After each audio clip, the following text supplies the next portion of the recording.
Hey, what's up, guys? So we're over here at this property in Sagemont. My borrower brought it to us. His name is Chris, and we're just kind of gonna go over what he's doing with it. This one's actually gonna be a more of a wholetail, and we can kind of break it down earlier to what we're seeing with the comps and why he doesn't feel that this one needs to be a full rehab. So he's gonna kind of get in here, clean it up, and relist it with still work being needed, to be honest, but more of a wholesale and kind of why it's of a benefit. So I'm just going to walk you through this property here quickly. Plans. As you see, still original. Oh.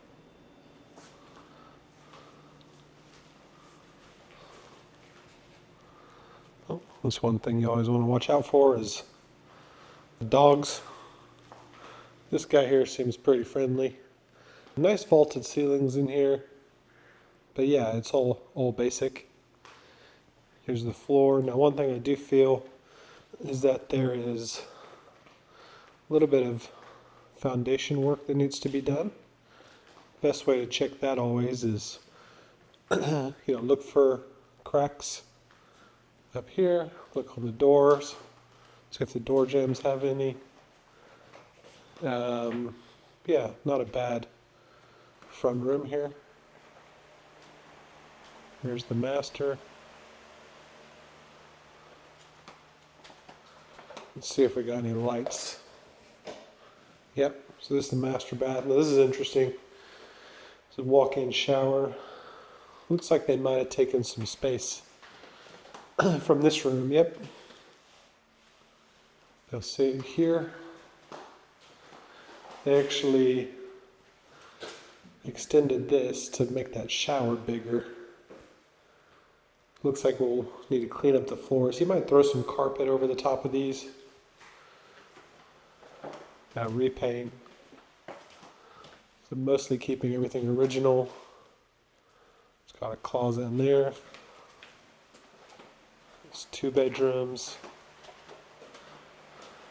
And the master.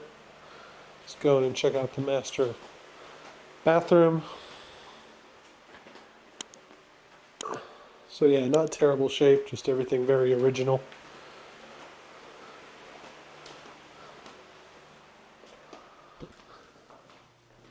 The dog does seem like a good one. And we'll take a look at the backyard. This is also a good indicator if there's any foundation work needed with the door sticking. This door actually looks off the hinge.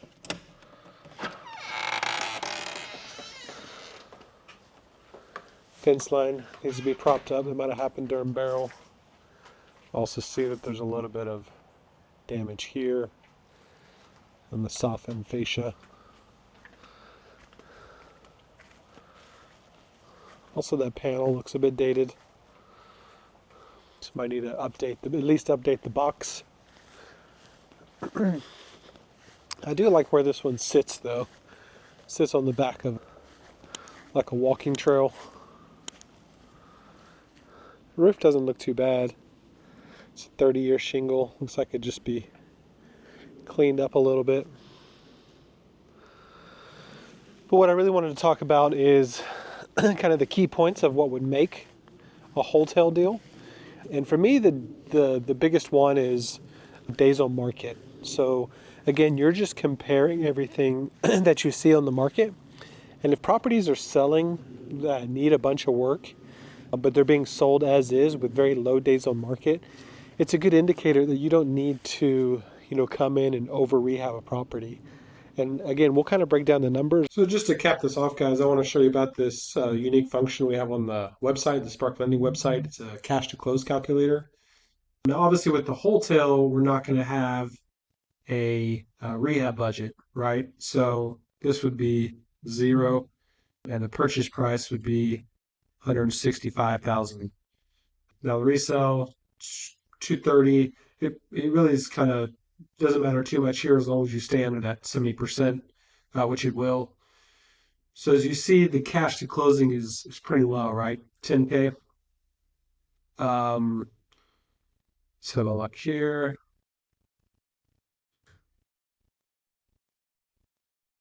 We bump this up to, let's say, 235. That would cover the entire loan. And then he's bringing 7,000 cash to close. So if he was going to rehab this fully, then we're putting that ARV up to 280. Let's just call the rehab 50. That is, cash to close is a lot higher, clearly. So you can kind of see what's the attraction to doing it as a wholesale. As a wholesale, it's going to be above that 70%. But it's not that it's not a good deal because the days on market are so low. It just means that because we're leveraged at 70%, it's going to end up being a little bit higher when it comes to funding the deal. One of the biggest things is to kind of get your capital in and out. So if you're going to do a $40,000-$50,000 repair to make an extra, $10,000 to $15,000 on top of that, a lot of times it isn't always worth it. It's just kind of the velocity of capital. So you want to get your money back out as soon as possible.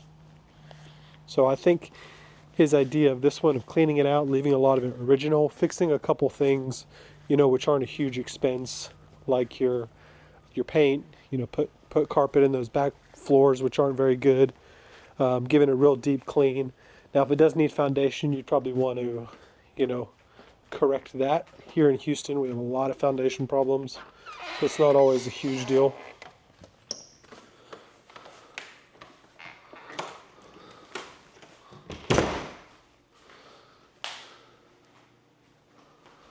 Most of this stuff will be gone by closing. Maybe they'll leave the fridge. That'd be good. It's obviously very dated here. Your stovetop is dated. You gotta fix these lights. Hopefully all this stuff would be gone by closing. Yeah, nice neighborhood. Properties over here go really fast. This is an area that it is prone to flooding. A lot of houses over here flooded. Luckily, this one actually, you can tell it sits a little bit higher and it's not flooded. Another indicator with those floods is, if it's flooded, they're not going to be able to keep all of the original stuff in the property, right? Floorings, cabinetry, that's got to be changed when it's flooded. So a good indicator, a lot of times, if it still has a lot of the original feature, it's a good, good indication that it has not flooded. So let's go back here and make sure we turn the light off.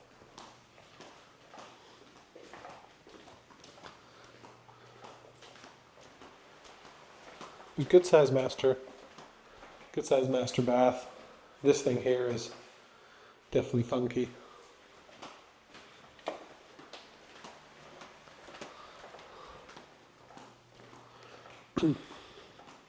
For sure glad that we've got a nice dog here. He's a sweet boy. Would say one thing is always check for dogs. Had some pretty crazy run-ins with dogs before. A lot of times with backyards too, when these houses are a little bit older and they need some work, the fence lines at the back can be down, and you always gotta worry about neighbors' dogs running over to you, as you come into their space. So there's a few things you can do. Always just kind of double check your surroundings, but also too, you can keep, one of those dog sound things you can press, scares them away if you need to as you walk back. But yeah, that's it. So this is the house. We'll break down the numbers, kind of see what it would look like as a wholesale, but we'll also look at what it would look like as a flip and kind of see what his logic is. All right, guys, so I just want to go over the the numbers on this deal, kind of break down, why he was looking at this, thinking it could be a potential wholesale. So kind of as I mentioned earlier, the most important thing is the days on market, and also, what are other houses selling for, in the area and what condition they're in. So I'm using the MLS. A lot of you won't have MLS access unless you have a realtor in your team. And it is the best way to get access and the best way to run comps, right? The best comps are always going to come from the MLS. So whether you can find a realtor on your team who will give you access or just have some assistance. There's also other programs out there. I think probably the most reliable one is PropStream, we actually have a PropStream link I can drop in the description, which gives some free time period on there. So if you don't have access to the MLS, PropStream actually does pull from the MLS and some other records. It's really easy to use too. It might not be as accurate as really diving in deep on the MLS, but yeah, it definitely does the job. So the property on this one, let's have a look. So here's our address I'm pulling this from the tax roll. Now what I'm doing is I'm going back 180 days, and then I am looking about half mile out. Now I'm also checking actives and option pendings, not because I can use those as a comparable, but what I can do is see what competition he's going to have when he lists this property. So most importantly, when you're running these comps, just kind of look at it is where it is on the map. And you want to stay, you know, within, at least half a mile, and you do want to narrow it down if you can.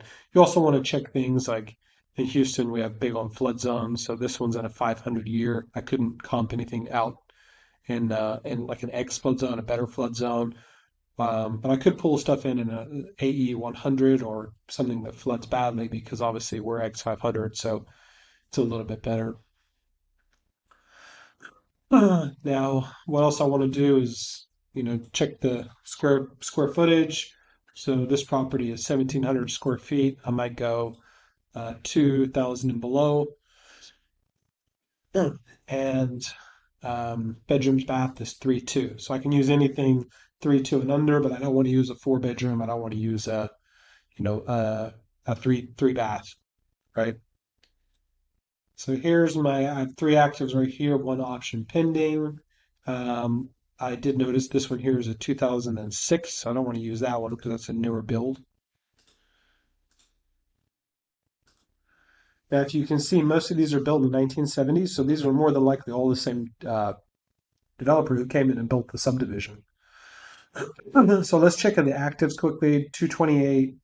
This one is probably as is as well. See here? This is almost exactly like ours once it's, a little bit cleaned up.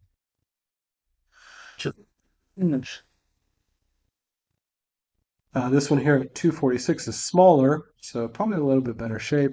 Looks like it has a new roof. Just a little bit cleaner overall. I wouldn't expect it to be fully rehab. Nope. You see, again, very original. Looks like they did put some new cabinets in there maybe, but it's still got an older granite. Still has that same, kind of dated overhang here that ours has, as you see in the video. Here's one for 250, 1,600 square feet. So the exterior of this one definitely looks a little bit nicer.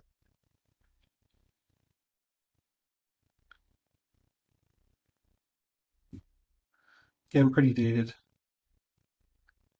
I mean, they definitely did some work to it. Yeah, so this is a little bit better. Now this one's set for quite some time. But want to kind of do some digging and find out why that one is set. So let's come back and just look at sold. Yeah, yeah. These are the ones we can for sure use. Again, this is the big indicator here, the days of market. Right here, this 326 one, man, that one sat a long time. I wonder why this one sat so low. Yeah, yeah. It was a good rehab. Maybe they took it back on and off the market. Yeah, they had it a few times, so they probably rehabbed it again or something along these lines right here. Yeah, yeah. Let's look at this one. Sold for 214, 55 days. Yeah, yeah, so yeah. It's a pretty intermediate. Oh, look, got some issues here. Some mold and the sheetrock on it. I wonder what happened. Yeah, yeah. It's funny. Look, all the LVP is pulled up, so that one's sold as is for 214. That's kind of what Chris is going for. Is more as is. Um, we don't want to keep Riverstone Ranch. It's a different subdivision.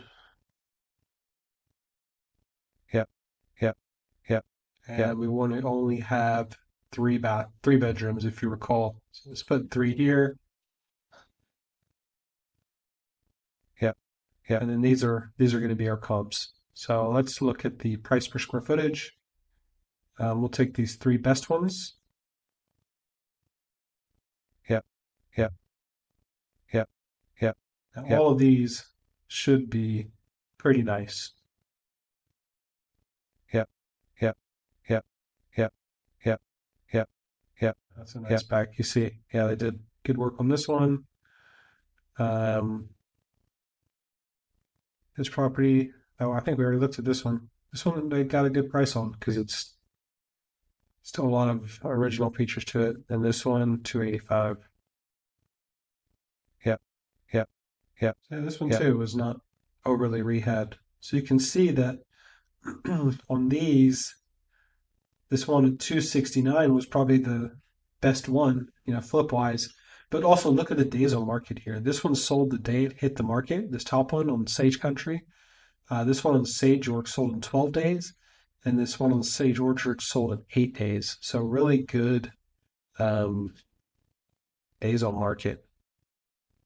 You can see why investors like to buy these, and how this deal is almost like a wholesale deal, but listing it on the market to find a buyer beforehand. So 1,700 square feet. We've got 158, 167, or 167, so 158. We'll actually put in the actual price per square foot too. 158. Let's get rid of this one.